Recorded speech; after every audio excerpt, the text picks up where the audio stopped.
Well, just a few days ago, a man named Nathaniel Morales was convicted of sexually abusing 3 boys he met through his role as leader at Covenant Life Church, formerly under the banner of Sovereign Grace Ministries. Now, Sovereign Grace is the church group, as you know, that is facing a class action sex abuse lawsuit now on appeal, in which church leaders are accused of conspiring to cover up the abuse of children back in the 80s and 90s. And as this story has unfolded, a group called the Gospel Coalition has come under fire for vehemently standing by the former president of Sovereign Grace and former pastor at Covenant Life, CJ Mahaney, who's also a defendant in the class action suit.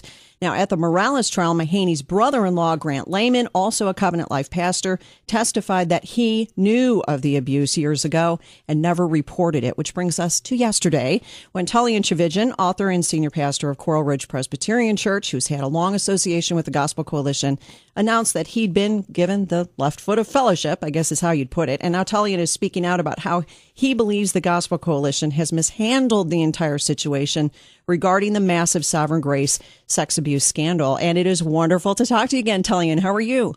I'm all right, Janet. How are you? Good. You know how to stir things up, man. Wow. I was just minding my own business, going about my merry way when all of this kind of exploded. And let me say at the outset that my specific knowledge of all that went down with, Sovereign Grace is somewhat limited. Of course, many people know that my brother, Boz Tchividjian, we all have wonderfully unique, easy names, has been playing a central role in this. He has a lot more detail. He and I are, side by side and back to back in our opinions about this. The whole thing is incredibly sad. My heart goes out first and foremost to the victims. I think they are oftentimes the forgotten ones in things like this. Lives have been ruined because of this, and the way the situation was handled and mishandled for years grieves me, and I know grieves many, many other people. And yet, at the same time, I'm so limited in my knowing details of everything that's gone on. My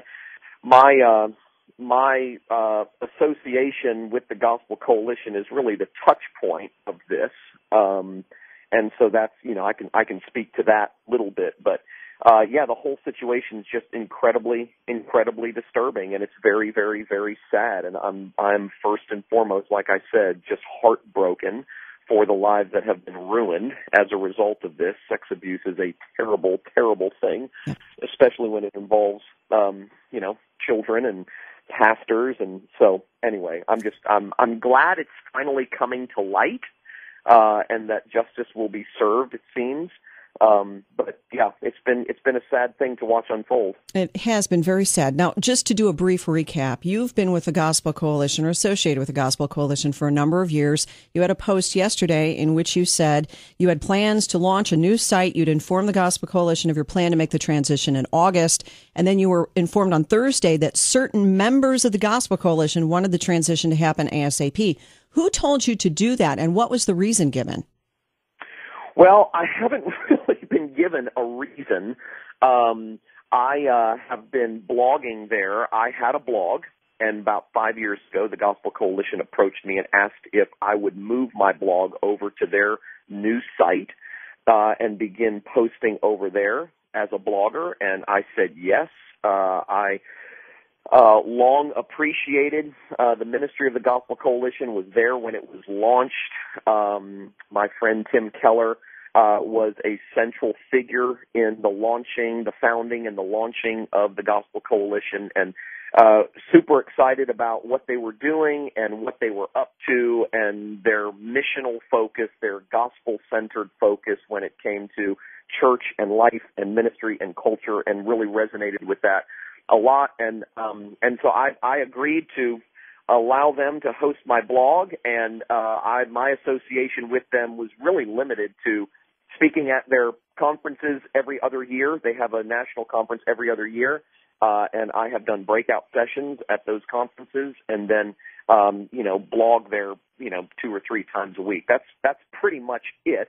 I did notice over the last I don't know, 3 or 4 years, and I mentioned this to a couple of people at the Gospel Coalition, that the culture and the tone and the messaging seemed to be morphing a little bit, and it was moving away from its original tone, and yet I just continued to do what I've always done, which has been to use my blog as a venue to preach the gospel, really, to just deliver good news to weary and heavy-laden people.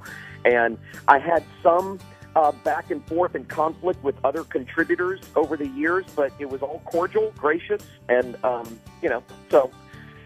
I can talk a little bit more about that after the break. Sounds great. Perfect transition. Tullian Tchividjian with me. We'll come back on the Janet Mefferd Show right after this. Don't go away.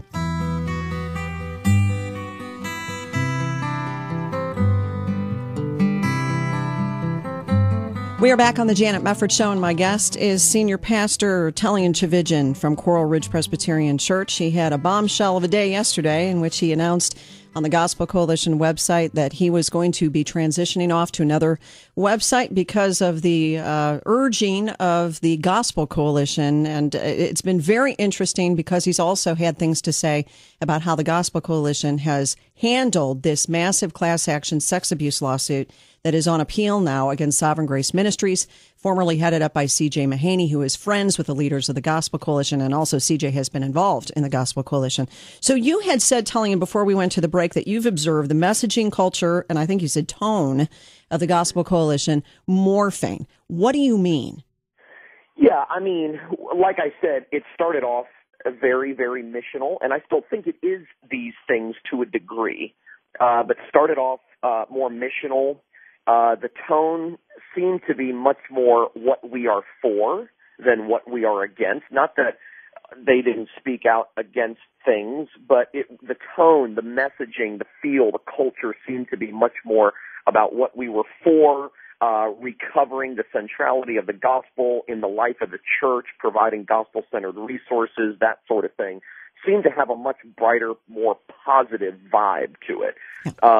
And then things started to change. Certain contributors started to sound much more critical. They seemed to be very quick to point out theological error here, there, and everywhere. And I became increasingly uncomfortable with it, but was fine to continue blogging there as long as I could continue saying what I wanted to say. Right. And as the vibe changed, I think I probably fell out of favor. Not that I knew anything about this, but I fell out of favor with certain people. I don't even know who they are. And so apparently there had been some conversations that had taken place over the last year and a half about what do we do with Tullian, which I just found out about last week. And I had launched a ministry called Liberate about 2.5 years ago. It's an annual conference. It has become more than that now. It's a well-resourced website, a pastor's network, a radio program, all of those things. And so I had told the executive director, Ben Pays, who's a good friend of mine, that I was planning to move my stuff over from Gospel Coalition to Liberate in August when our new site was launched, just so that I could really get it off the ground there. There was no sense in me that I was either feeling forced out or that I wanted to get out. I'm happy to have my blog hosted anywhere, whether I agree or disagree with everything that's on a particular site, but I really wanted to focus all my attention on Liberate. Okay. And so that was sort of in the works, and then apparently they had a council meeting, board meeting, I guess, council meeting, a week ago, and Ben called me and said, some of the guys are pushing to have your stuff removed before August. I said, well, we're not ready for that yet. We don't have the infrastructure in place yet. And so he went back and pushed back on my behalf and said, let's wait till August. Came back the next day and said, no, these guys want it gone now. Oh, boy. And their reasoning was not just theological reasons, apparently, but they were launching a new site on Monday and changing the format, and it would just be more seamless for them. I communicated to him that it was not going to be more seamless for me, that it was going to put us in a rough spot trying to scramble and get things ready on our end. And so I wasn't crazy about the way things went down. I wished that if anybody, if the president of the Gospel Coalition had been hearing rumblings from certain people about things I was saying, I wish that he would have picked up the phone called me, emailed me, something just to say, hey, we have a couple of questions, or some guys have a couple of questions that I'm sure you can answer. Can you provide clarification? Maybe meet with a couple of these people, talk to a couple of these people. I would have been absolutely happy to do that. Yeah. And provide any kind of answers to any questions they had. But I wasn't given that chance. I didn't even know that there were rumblings or concerns or anything like that, or personality conflicts between me and any of the people there until last week. That was the first I heard about it.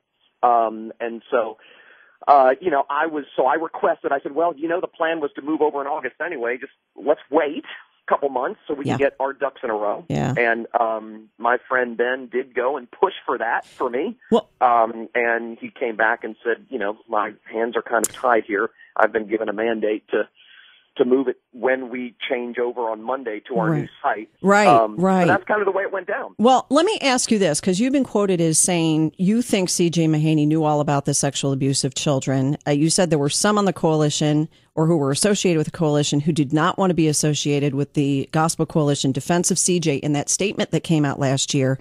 A lot of people are wondering, why didn't you and why didn't those other members or associates of the Gospel Coalition come out at the time and say they don't speak for me? Later, we had an addendum put on the end of the statement that said this doesn't, reflect the views of everybody. Why didn't whoever objected to this, you and the others, come out and say that at the time?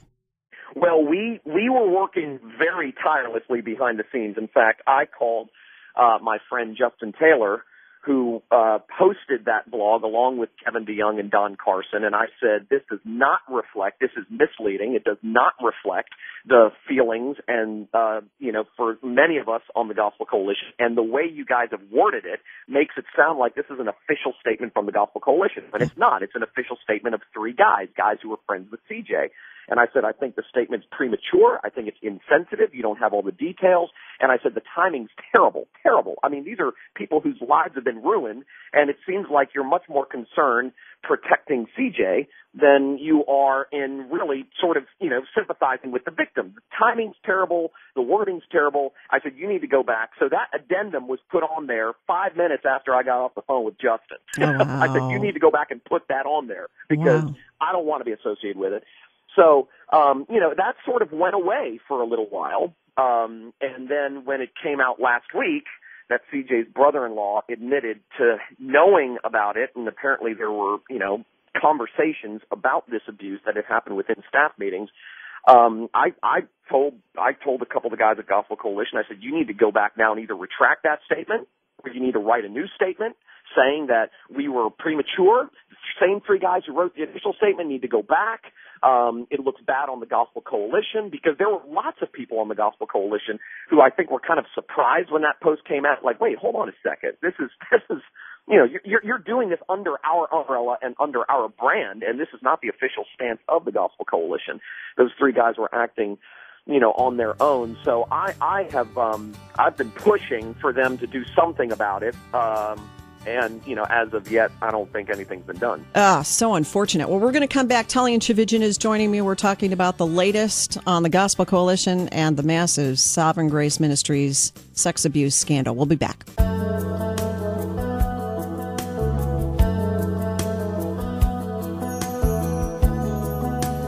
We are back on the Janet Mefferd Show. My guest is Tullian Tchividjian. We're talking about the big news that broke yesterday. First was posted by the Christian Post and then taken down and reposted. Tullian, that was a little weird.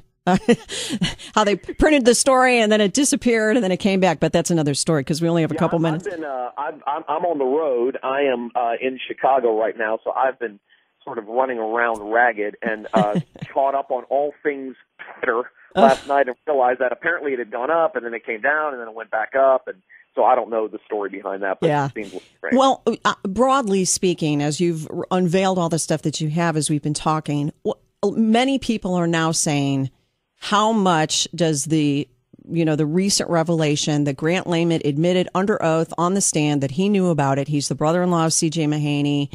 He was a pastor at Covenant Life or recently left. And then Josh Harris gets out on Sunday, offers to take a leave, offers to step down, 3 other guys as well. I mean, what do you think this is doing to the Young, Restless, and Reformed movement? Is it really damaging the movement?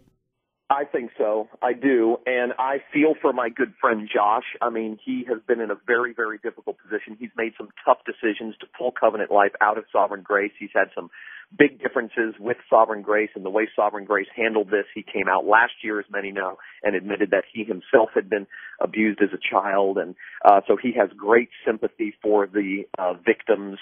I appreciate Grant coming out and admitting that they knew something. No one yet knows, technically speaking. CJ hasn't come out and said, I knew. But it's hard for me to believe, knowing how Sovereign Grace was run, and CJ being the leader, the Pope of that movement, that he knew nothing about it. And that was my problem with the original post that Justin and Kevin and Don Carson put up, which is what I said to Justin. I said, do you really, really believe that CJ knew nothing about this? Because the whole point of your post was to protect CJ against those who were accusing him of knowing something by saying he didn't know anything. And now it's come out that his brother-in-law was involved in staff meetings. I can only assume CJ was there, where this was discussed and nothing was done about it. So, if you're asking my opinion, my guess, if I were a betting man, is that CJ did know something about it, and that was my primary issue with the statement that came out from Justin and Kevin and Don. And I do want to say that, people at the Gospel Coalition, the powers that be over there, did not like that statement, didn't think it should have gone up, thought it was premature, thought it was insensitive, thought it was a distraction to the overall mission and message of the Gospel Coalition. I think it was a mistake for them to do that. I told them at the time, told Justin to put the addendum on. I think the whole thing's sad. And what I don't want to get lost in all of this is that there are victims out there whose lives have been ruined and they need to be ministered to. Amen. And also you can see the new website, liberate.org, Tullian Tchividjian's brand new website. Tullian, thank you so much for your time and for how you honor the Lord. It's always a blessing to talk to you. Thanks, Janet. Thank you so much. And we'll see you over at janetmefferd.com.